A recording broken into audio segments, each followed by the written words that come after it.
You ask Tiger to solve. This deals with linear equations with one unknown.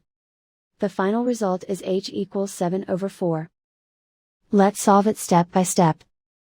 Simplify the expression. Expand the parentheses.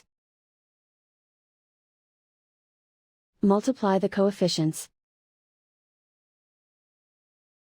Simplify the arithmetic. Group like terms. Simplify the arithmetic.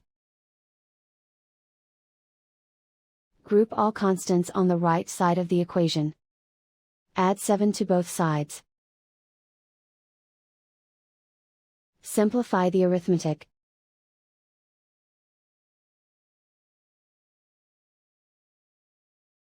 Isolate the r. Divide both sides by 4. Simplify the fraction. And so the final result is h equals 7/4.